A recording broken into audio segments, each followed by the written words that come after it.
Imagine having a $37,000 profit from your gym this month. What would you do with it? Would you reinvest in your gym? Would you do something for your family? Would you pay off some debt? Would you hire more coaches? Now imagine that happening every month. I'm Chris Cooper. This is Run a Profitable Gym, and this is our monthly leaderboard show when I share what the best gyms in Two Brain are doing, exactly how well they're doing, and then I interview them and ask them, how'd you do that, and share it with you.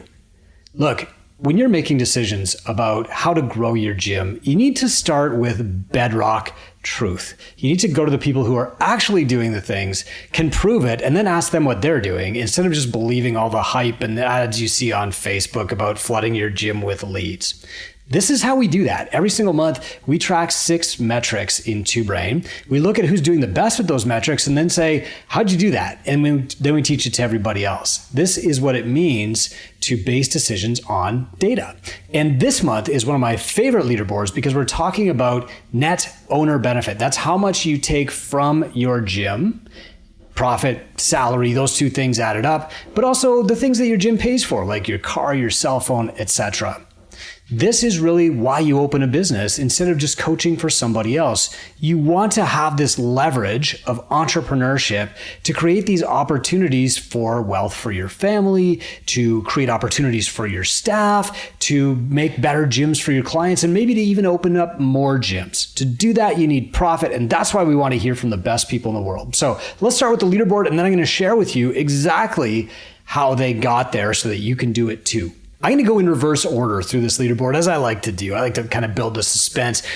The number 10 gym in Two Brain last month took home $16,215. Now, we take all of these currencies around the world and we put them all into USD so that you know that we're comparing apples to apples. This gym is from Norway and the owners took home $16,215 US last month. Now, these are not the big flash in the pan things, but if you've been around the gym industry for a while, especially 2018, you would see these gym owners doing these like 6-week challenges and like super membership launches with ad agencies, and they would have one big month and then the next month would be kind of mediocre again. And by the third month, all those gains would be gone and they'd be struggling again. This is not that. We use a rolling 3 average to make sure that the gym is consistently making this much money before we ask them for advice.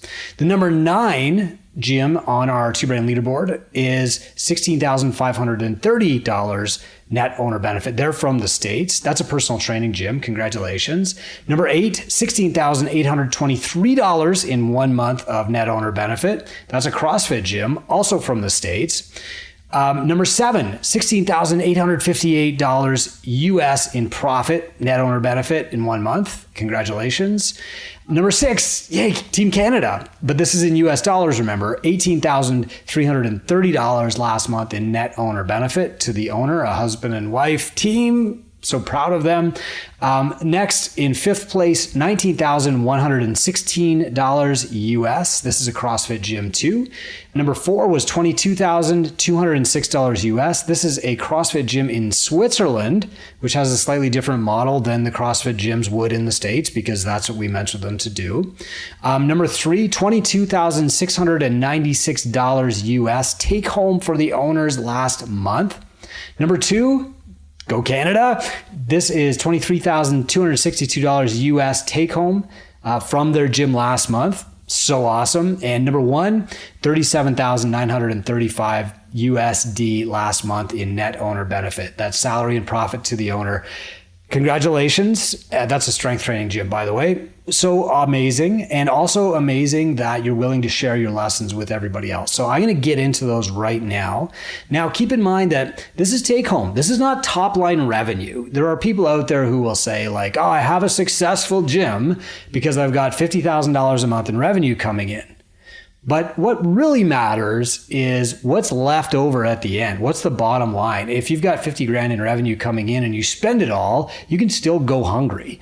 What measures the efficacy of your business is profitability, because that's the number that lets you hire more people or expand or open more locations or help serve other people. That's the measure of your business's fitness. And so that's why these are so important. When you see somebody online trying to sell you something, their ad agency or whatever, and they're talking about their revenue, or even worse, their MRR, their run rate, those are imaginary and sometimes even irrelevant. What really matters is how much they're actually profiting. And that's what we want to help you focus on too. So let's look at their advice. Okay, so first off, we asked each one of these owners, is this your normal? Or is this kind of like a one-off deal? Because again, we don't want to take advice from people who have had like one good month ever and then just expect that to continue forever. You know, business is up and down. We want people who are doing this consistently. We want to get advice from them.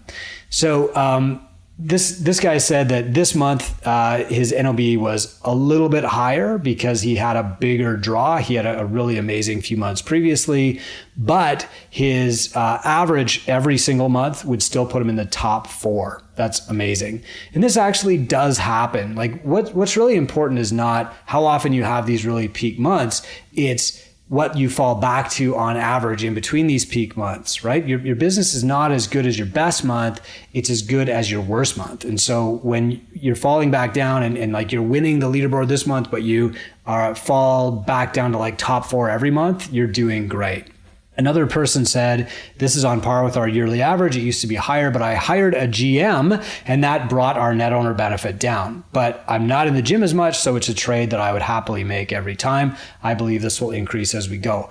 Fantastic advice. Get your net owner benefit high first, then hire a manager if you want to, because what you've done is you've proven that your business is successful enough to support at least one person, you, and based on what you've built, it can grow to support another person. Too many people hire a GM before they're even paying themselves a good salary, which means that you're asking somebody to risk their career on an unproven model. It's crazy. Like, get yourself a high net owner benefit, prove you can do it, and then think about hiring a GM to buy back your time. Another person said, even though I was in top 3 this month, this number is actually lower as I didn't need to take a distribution. So for tax purposes, he left more money in his business. And this is a Canadian business where the tax rate is slightly lower for the business than it would be for a person, which is different in the States and different in other countries too. So keep that in mind. And another quote was, this has been our run rate for a couple of years. She takes from the business what she wants to make from the business, reinvest the rest, or invest in other things through the business. And again, when you're making this much money, the number one thing that you can do to grow your profitability and grow your wealth is keep more of that money by optimizing your tax strategy. So what's interesting is like what these guys are actually reporting as net owner benefit could be higher. It's just they're doing things to leave money in the business, reinvest in other things, and like defer tax payments, basically. So how did you do it? This is maybe the most important part of the show today. How did you get to that high net owner benefit? First, our leaderboard people said systems. We focus on consistent client success, processes, standards, and high quality staffing and coaching. The next person said systems and mentorship. We haven't really done anything different from what Two Brain teaches. We've just been operating for a long time and have been able to refine our systems and processes. The third person said systems and mentorship. I'm seeing a theme here. We don't really do much different than what Two Brain teaches. The fourth person said systems and mentorship. We are pretty simply following Two Brain business. The fifth person says systems and investment in staff. They said, we do have online training modules that help us ascend our newer staff, providing them with pretty good level of base knowledge so that we can maximize the time we spend training them in person. How do they get time to train their staff in person? By having good systems and probably mentorship. They're mentoring their own staff. That means they're receiving mentorship from a business coach. The next person said, we focus on our avatar. I don't do any nutrition work and we're very anti-competitive athlete. So we really focus on bringing in beginners and folks that haven't felt at home in more competitive gyms.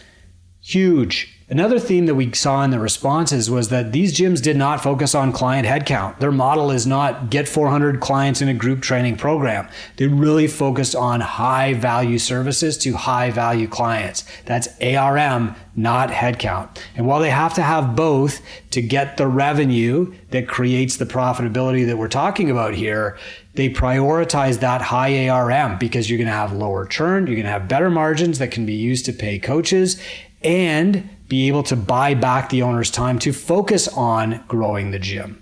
So there's a massive correlation here between the ARM of your clients. The worst thing, the thing that you never hear from people who are doing really well is, I have 500 clients at a very low rate for my coaching program. That just doesn't happen. Here's what the leaders said this month. I focused on ARM and climbing the value ladder. I'm most focused on climbing up the value ladder. That means buying back your time and focusing on high value uses of that time and increasing ARM. By doing this, I'm only performing high value roles, and a high ARM gives me a better net owner benefit. What they mean specifically is that they are not cleaning their gym. They're probably not coaching their group classes. They might not be doing like the billing or the payroll. They are probably still doing sales for their gym, and they're working on marketing and getting a great return. I happen to know that this owner is still doing personal training just because they like it. The next person said, we focused on ARM through a lot of personal training and nutrition. We focus on high value services like personal training and nutrition to make sure we have a high ARM. We are super consistent in delivery in all areas.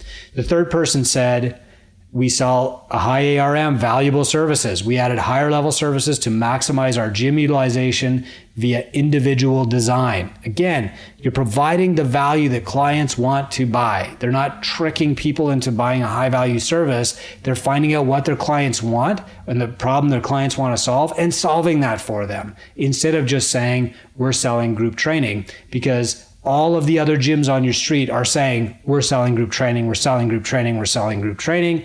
That creates commoditization, and the client just picks the lowest price. It's a race to the bottom.